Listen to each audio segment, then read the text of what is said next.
Next section जो हम देखेंगे वो देखेंगे trade based on differences in taste और डिमांड्स। अब एक्चुअली जो अभी तक हम जो ट्रेड की बेसिस बना रहे हैं कंपैरेटिव एडवांटेज की, वो बना रहे हैं based on the difference in production possibility frontier. Remember आपके पास जब हमने स्टार्ट किया था for two nation case, once again nation one के अंदर आपने देखा था कि आपके पास ज़्यादा प्रोडक्शन हो रही थी नेशन वन के अंदर एक्स की और नेशन टू के अंदर वाई की। लेकिन क्या ऐसा केस पॉसिबल है कि जब आपके पास आइडेंटिकल प्रोडक्शन पॉसिबिलिटी फ्रंटियर आ जाए? तो इस केस के अंदर हमने ये एक स्पेशल केस डिस्कस करना है जहां पे आपके पास दोनों नेशन के लिए production possibility frontier is same. It means कि दोनों जो नेशंस हैं वो सेम ही प्रोडक्शन पॉसिबिलिटी फ्रंटियर को फेस कर रही हैं, और इस आइडेंटिकल प्रोडक्शन पॉसिबिलिटी फ्रंटियर को इस बेसिकली कर्व से शो किया गया है जो यहाँ से स्टार्ट होके यहाँ पे ख़त्म हो रहा है। और इसके अंदर हम दोनों के एनालिसिस करेंगे, दोनों कंट्रीज के। सपोज नेशन वन जो है वो प्रोड्यूस और कंज्यूम जो है वो पॉइंट ए के ऊपर कर रही है। अब एक क्वेश्चन ये रेज होता है कि ऐसा क्यों है कि दोनों नेशंस, जैसे नेशन वन जो है वो ए पॉइंट के ऊपर प्रोड्यूस और कंज्यूम कर रही है। प्रोड्यूस इस वजह से क्योंकि प्रोडक्शन पॉसिबिलिटी फ्रंटियर इस पॉइंट के ऊपर इसको टेंजेंट बन रहा है उस नेशन का कम्युनिटी इंडिफरेंस कर्व, जिसको आपने आई या वन के नाम से शो किया हुआ है, वहां पे बन रहा है। और जो नेशन टू है उसका जो प्रोडक्शन पॉसिबिलिटी फ्रंटियर वो ही है जो नेशन वन का है। तो नेशन टू का जो इंडिफरेंस कर्व है, कम्युनिटी इंडिफरेंस कर्व, जिसको आपने वन बार का नाम दिया हुआ है, वो उसके प्रोडक्शन पॉसिबिलिटी फ्रंटियर को ए पॉइंट के ऊपर टेंजेंट बनता है। अब इसकी रीजन ये है कि हो सकता है जो नेशन वन है वहां पे जो डिमांड फॉर एक्स कमोडिटी है जो काफी कम है, दैट इज 40, जबकि दूसरी साइड पे वाई की डिमांड जो है वो 160 है। तो इस वजह से although the both nations are having same production possibility frontier, but the tangent points are different for nation 1 and nation 2. If we draw a line to the vertical axis and horizontal axis from this point of view, from point A bar, we will see कि nation 2 जो है वो 160 x का produce कर रही है और at the same time consume भी कर रही है, और y का 40 प्रोड्यूस और कंज्यूम भी कर रही है। जबकि नेशन वन के अंदर क्या कॉम्बिनेशन बन रहा है, दैट इज 40 एंड 160। अब सेम लाइक आपके पास यहां पे जो प्राइस लाइन है जिसको आप पी ए कह रहे हैं और यहां पे पी ए बार है, फिर वंस अगेन हम अपनी आसानी के लिए इसको यहां पे अज्यूम करवाते हैं P of A is equal to 1/4 and then P of A bar is equal to 4। Remember हमने जो लास्ट डायग्राम्स देखी थी तो उसके अंदर यही बेस बना दी थी कि जिसकी वजह से आपके पास ट्रेड हो रही थी। तो अब क्योंकि डिमांड पैटर्न्स हैं, अब ये सोलली जो प्राइसेस डिटरमिन हुई हैं वो डिमांड की बेसिस के ऊपर हुई हैं, जबकि जो पहले हम देख रहे थे वो प्रोडक्शन पॉसिबिलिटी फ्रंटियर ही ऑल टुगेदर चेंज था। तो हमने ये ज्यूम किया इस पॉइंट के ऊपर जो आपके पास रिलेटिव प्राइसेस हैं पॉइंट ए के ऊपर वो 1/4 हैं और पॉइंट ए बार के ऊपर दैट इज 4। तो बेस अगर आप देखें यहाँ पे ट्रेड की बन सकती है क्योंकि डिमांड जो है वो एक्स कमोडिटी की नेशन वन के अंदर कम है, इस वजह से उसकी प्राइस भी कम है। जबकि वाई की डिमांड ज़्यादा है तो उसकी प्राइस भी ज़्यादा है। और दूसरी साइड पे अगर आप नेशन टू की बात करें तो नेशन टू के अंदर अगर आप देखें तो एक्स अगर आप देखें तो उसकी डिमांड ज़्यादा है डिमांड ज़्यादा क्यों है?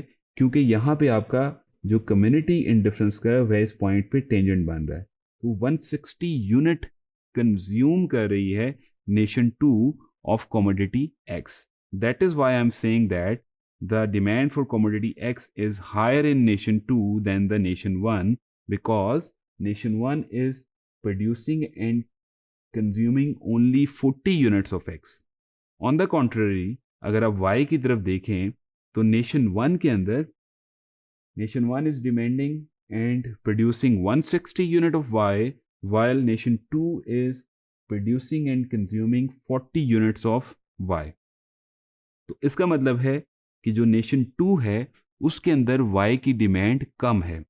तो जब डिमांड कम है तो अल्टीमेटली प्राइसेस भी कम होंगी. तो यहाँ पे जो डिमांड की बेस के ऊपर थोड़ी सी ट्रेड पॉसिबल हो सकती है. ये हो सकता है कि नेशन 1 क्योंकि वहाँ पे रिलेटिव डिमांड जो है वो एक्स की कम भी है, इस वजह से उसकी प्राइस भी कम है. तो हम ये कह सकते हैं नेशन 1 को कंपैरेटिव एडवांटेज है in the production of X. यही चीज हमने यहाँ पे हाईलाइट की है. Since P A is less than P A bar, nation 1 has a comparative advantage in commodity X and nation 2 in Y. तो नेशन 1 क्या कहेगी कि मैं एक्स कमोडिटी को बनाती भी हूं और एक्सपोर्ट भी करती हूं. तो रिमेंबर जो रूल हमने पहले पढ़ा था कि ये दोनों प्राइसेस आपस में कन्वर्ज होंगी. एक्स की रिलेटिव प्राइस जो नेशन 1 के अंदर वो 1/4 है, जबकि रिलेटिव प्राइस जो एक्स की नेशन 2 के अंदर है वो 4 है. तो ये कन्वर्ज होके कहीं पे सेंटर में आएंगी, जिसको आपने कहा फॉर सिंप्लिसिटी कि ये 1 के इक्वल है. ये सिंप्लिसिटी के लिए हम फिर इसको अज्यूम करवा रहे हैं ये 1 है. तो नेशन 1 क्या करती है?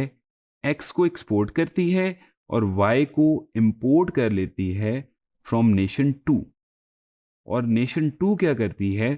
एक्स को इंपोर्ट कर लेती है जिसकी डिमांड ज्यादा है और वाई को एक्सपोर्ट कर देती है.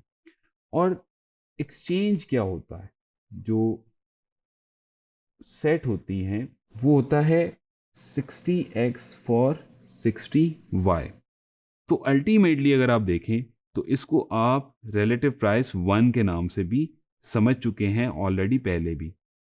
तो 60 जब इस प्रोडक्शन से आपने मूव करना शुरू कर दिया स्पेशलाइजेशन की तरफ और आप आ गए पॉइंट बी की तरफ, नेशन 2 जो है क्योंकि उसने वाई अब ज्यादा प्रोड्यूस करना है तो वो मूव करता है किस तरफ?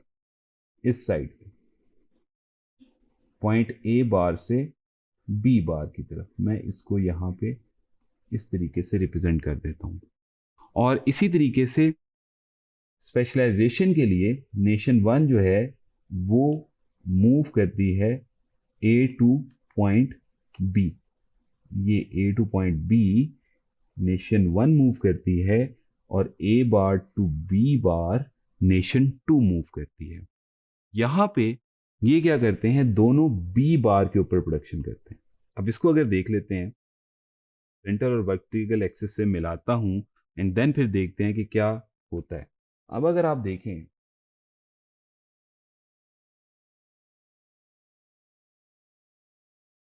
तो क्या हो रहा है? जो नेशन 1 की पहले बात करते हैं. नेशन 1 जो पहले यहां पे कर रही थी प्रोड्यूस और कंज्यूम, अब वो कहां पे चली गई है? बी बार के ऊपर.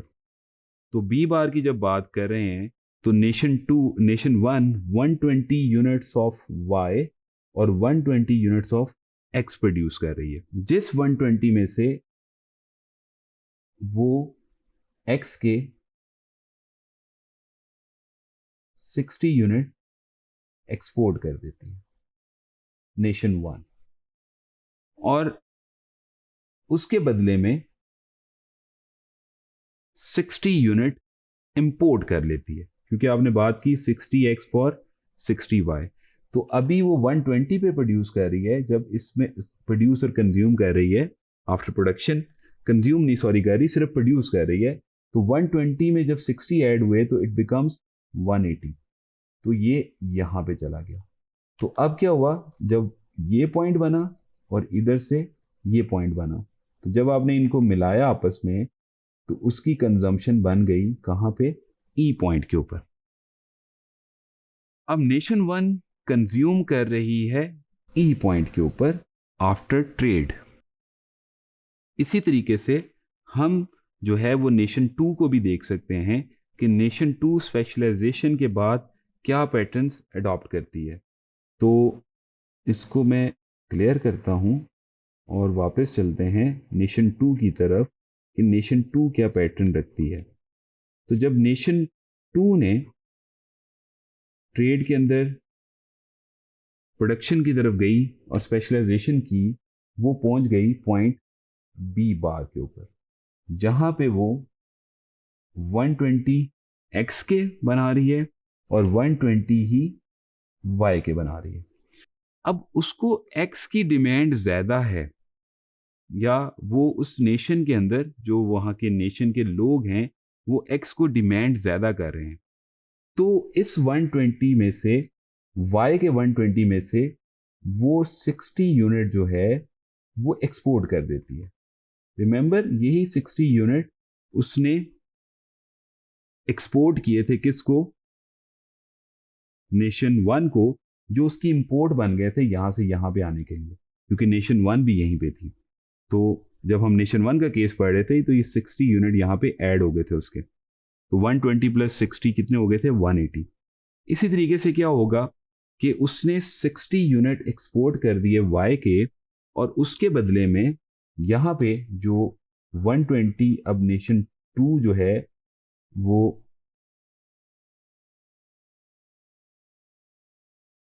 नेशन टू जो है वो 120 एक्स के जब बना रही है, जब 60 वाई उसने एक्सपोर्ट किया, उसके बदले में उसको 60 एक्स जो है वो मिला, जिसकी वजह से वो किस पॉइंट पे आ गई, 180 के ऊपर।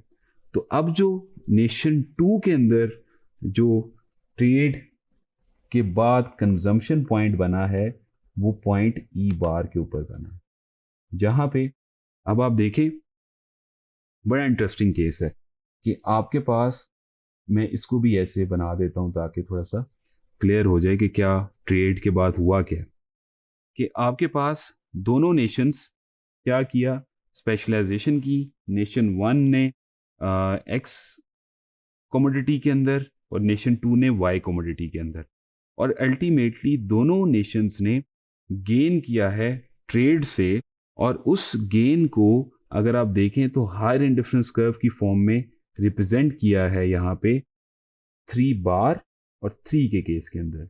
ये नेशन वन ने गेन किया है from A to E specialisation की वजह से, और नेशन टू ने ए बार टू ई बार। और दोनों केसेस के अंदर अगर आप देखें तो जो बेस बनी है ट्रेड की, जो हमने बात की थी टेस्ट की बेस पे या डिमांड की बेस के ऊपर, ऑल दो दोनों नेशंस के अंदर जो प्रोडक्शन पॉसिबिलिटी फ्रंटियर था वो आइडेंटिकल था, लेकिन बेस बन गई डिमांड प्रेफरेंसेस। उस नेशन के अंदर जो लोग हैं वो किस चीज़ की डिमांड ज़्यादा कर रहे हैं, उस बेस के ऊपर दोनों नेशन के दरमियान ट्रेड पॉसिबल हुई। तो यहाँ पे हम इस जो डिस्कशन को जो है वो ख़त्म करते हैं इंक्रीजिंग अपॉर्चुनिटी कॉस्ट के साथ। ट्रेड के पैटर्न्स कैसे होते हैं ये हमने एनालाइज कर लिया।